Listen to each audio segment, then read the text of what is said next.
Hello everyone, मैं सविता आप सभी का आपके अपने चैनल मानव हिंदी क्लासेस पर स्वागत करती हूँ। आज हम औपचारिक पत्र लेखन के विषय में समझेंगे, जो हमारा तीसरी कक्षा से शुरू होकर 10वीं कक्षा तक बहुत काम आता है। औपचारिक पत्र कैसे लिखा जाता है, आज मैं बहुत ही आसान तरीके से आप सबको समझाने की कोशिश करूँगी। पर उससे पहले अगर आप सब ने मेरे चैनल को सब्सक्राइब नहीं किया है तो प्लीज़ इस चैनल को सब्सक्राइब करें, लाइक करें और शेयर करें, ताकि सभी इस वीडियो का लाभ उठा सकेंगे। जैसा कि हमें नाम से विदित हो रहा है, औपचारिक पत्र यानी कि इस पत्र को लिखते हुए हमें कुछ नियमों में बंधे रहना है, औपचारिकता का ध्यान रखना है। हमें यहाँ पर भाषा का प्रयोग बहुत ही ध्यानपूर्वक करना है। इसमें अनावश्यक बातें किसी भी तरह की लिखने की कोई ज़रूरत नहीं है। यहाँ पर हमें अपनी जो समस्या है, जो भी हमें अपना अनुरोध रखना है, हम उसके बारे में बड़ी ही सुंदर और अच्छी भाषा के साथ, औपचारिक भाषा के साथ अपने पत्र में उसका प्रयोग करेंगे। और उसके बाद हम जब पत्र का प्रारंभ व अंत करना है तो वह बहुत ही प्रभावशाली होना चाहिए। वह इस ढंग से होना चाहिए कि पढ़ने वाले को एकदम से उसका अर्थ समझ में आए। औपचारिक पत्र लिखते समय ये सबसे ज़रूरी है कि अनावश्यक बातों में हम अधिकारी को ना उलझाएं, ताकि हमारे पत्र में जो हमारी मुख्य बात है वो उससे भी भटक जाएं। तो हमें उस पत्र में अपनी आवश्यक बात को ही उनके सामने औपचारिक शब्दों में प्रकट करना। इसके साथ साथ हमें यह भी ध्यान रखना चाहिए कि हमारे जो पत्र की भाषा है वो सरल हो और लेख हमारा यानी कि हमारी जो लिखाई है वो स्पष्ट हो, सुंदर हो, ताकि उसे पढ़ने वाला उसे सही तरह से समझ सकेंगे। इसके बाद जब विद्यार्थी पत्र के आरंभ में पता लिखते हैं तो हमें इस बात को अपने दिमाग में बिठा लेना चाहिए कि वो पत्र हमें डाकघर में नहीं डालना है। वो पत्र हम परीक्षा भवन में बैठकर अपने परीक्षा परिणाम को उज्जवल बनाने के लिए, बेहतर बनाने के लिए लिखते हैं। तो हम वहाँ पर पते की जगह पर लिखेंगे परीक्षा भवन, अर्थात एग्जामिनेशन हॉल। तो पत्र पर क्या लिखेंगे? परीक्षा भवन। और शहर का नाम हम अपना बोर्ड की परीक्षाओं में कोशिश करते हैं हम उस नाम को ना बताएं, तो वो हम छोटी कक्षाओं से ही वही कोशिश रहती है कि बच्चे वहाँ पर अपने शहर की नाम की जगह लिखें क ख ग शहर, ताकि हमारे शहर का नाम गुप्त रखा जा सके। और पत्र लिखते हुए हमें ये भी ध्यान रखना है कि जो हमारे पेज की बाईं ओर जो एक मार्जिन लाइन दी होती है, हाशिया दिया होता है, हमें बिल्कुल उससे सटाकर, उससे मिलाकर ही वो पत्र लिखना है। ये हमारे पत्र का एक ज़रूरी अंग है। उसके बाद विभागीय पत्र के अंत में, प्रधानाचार्य वाले पत्र में हमें पता है हमें लिखना है आपका आज्ञाकारी शिष्य या शिष्या, परंतु विभागीय पत्र में हम लोग सोच में पड़ जाते हैं कि हमें क्या लिखना है। तो हमें वहाँ पर लिखना है, लड़के लिखेंगे भवदीय और लड़के लिखेंगे भवदिया, भवदिये और भवदिया। और उसके बाद हम अपना नाम भी ना लिखकर वहाँ पर लिखेंगे अ ब स। पर अगर पत्र में कोई नाम आपको उसके दिया हुआ है कि आपका नाम मोहन या मोहिना है, तो आपको पत्र के अंत में वही नाम लिखना ज़रूरी है। अब किसी भी विभाग को हमें पत्र लिखना है, हमारा जो पत्र का प्रारूप है वो एक सा ही रहता है। आप लोग उसमें बहुत ज़्यादा कंफ्यूज रहते हैं कि ये तो जल विभाग का आ गया, हमने तो बिजली विभाग का तैयार किया था, ये तो पुलिस विभाग का आ गया, हमने तो संपादक का तैयार किया था। तो प्यारे बच्चों, यहाँ पर आपको बिल्कुल भी कंफ्यूज होने की ज़रूरत नहीं है। आपकी ये 3 लाइनें किसी भी विभाग के लिए आए पत्र सेम ही रहेंगी। वो किस तरह से? सबसे पहले आपको परीक्षा भवन क ख ग शहर, और तीसरी लाइन में आपको लिखना है दिनांक। जो भी आपकी दिनांक है आपने वो दिनांक लिखनी है। उसके बाद आपने देखा है मैंने यहाँ पर एक खाली लाइन डाली हुई है, इसका मतलब है कि आपने इन 3 लाइनों के बाद एक लाइन खाली छोड़नी है। फिर उसके बाद आप सबकी समस्या का समाधान।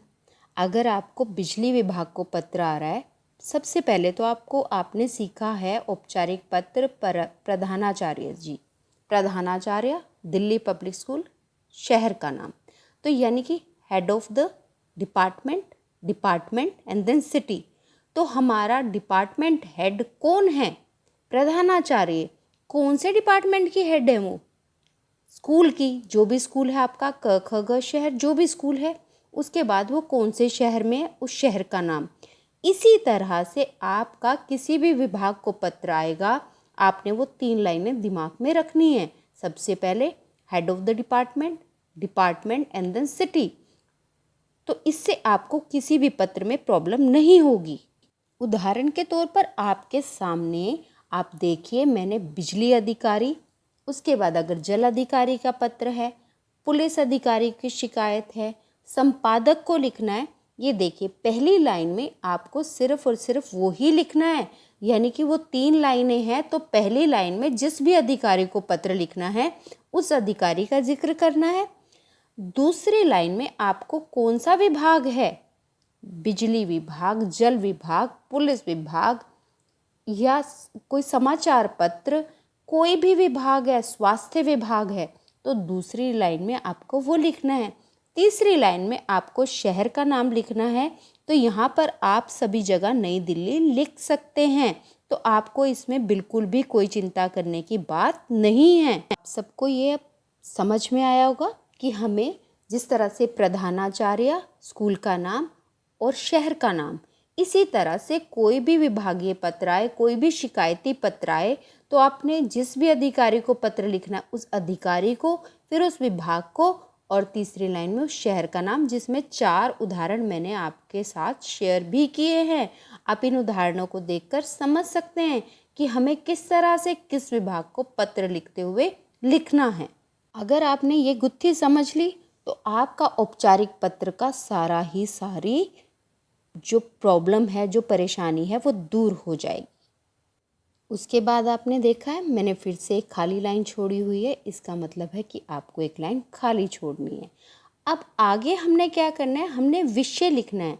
तो विषय लिखते हुए हमें बिल्कुल ध्यान रखना है कि हम जिस विभाग को हमने वो पत्र लिखना है, उस विभाग का जिक्र, उस अधिकारी का जिक्र हम ऊपर कर चुके हैं। तो विषय में हमें वो लिखने की आवश्यकता नहीं है।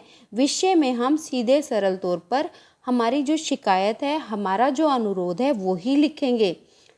उदाहरण के तौर पर आपको लिखना है कि बिजली की अनियमितता की शिकायत हेतु पत्र।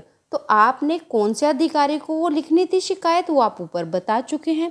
कौन से विभाग को लिखना था वो भी आप ऊपर बता चुके हैं।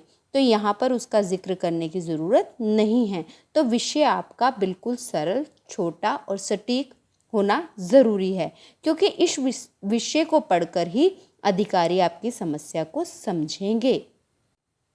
अब उसके बाद आपने, अगर अधिकारी महोदय पुरुषों के लिए और महोदया स्त्रियों के लिए प्रयोग किया जाता है, तो आपने अधिकारी, अगर आपको नहीं पता है तो आप सिंपल महोदय लिखेंगे। अगर आपको पता है कि वो अधिकारी स्त्री है तो आप महोदया का प्रयोग करेंगे।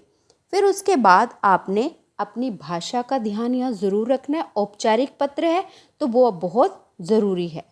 आपको पत्र लिखते हुए ध्यान में रखना है कि आप औपचारिक पत्र में चाहता हूँ शब्द का प्रयोग ना करें, क्योंकि यहाँ पर आपकी चाहत के बारे में बात नहीं हो रही है, यहाँ पर आपके अनुरोध के बारे में बात हो रही है। आप यहाँ पर निवेदन के साथ अपनी बात रखेंगे। तो निवेदन यह है कि क ख ग शहर के सेक्टर 12 आजकल बिजली की अनियमितता के कारण अत्यधिक परेशानियों का सामना कर रहा है। तो अब उससे, बिजली से संबंधित आपकी जो भी समस्याएं हैं, अब वो 3 से 2 से 4 से पंक्तियों में लिखकर ख़त्म करेंगे। फिर दूसरा जो आप स्टेंजा शुरू कर रहे हैं, दूसरा आप जो पैरा शुरू कर रहे हैं, उसमें आपने उनका धन्यवाद भी करना है। आपने उनके कार्यवाही के लिए आपने उनसे आश्वासन भी लेना है। तो उसके लिए आप क्या लिखेंगे, देखिए। आप लिखेंगे, आशा है आप हमारी समस्याओं के निवारण हेतु जल्द ही उचित कदम उठाएंगे। धन्यवाद सहित अब आप बॉय हैं तो आप लिखेंगे भवदीय, और अगर आप गर्ल हैं तो आप लिखेंगी भवदिया। और आप अपने नाम की जगह क्या लिखेंगी? अ ब स। परंतु मैंने पहले भी आपको बताया, अगर पत्र में आपका नाम दिया गया है तो आप उस पत्र वाले नाम का यहाँ पर जिक्र ज़रूर करेंगे, अन्यथा आपके जो अंक हैं वो यहाँ पर कट सकते हैं। तो मेरे हिसाब से मैंने आपकी समस्या को बिल्कुल आसानी से समझा दिया है। परंतु अगर फिर भी आपको कोई भी इससे संबंधित डाउट है या आपको कोई भी नहीं क्लियर हुआ है कुछ भी, तो आप मुझे इनबॉक्स कर सकते हैं। धन्यवाद।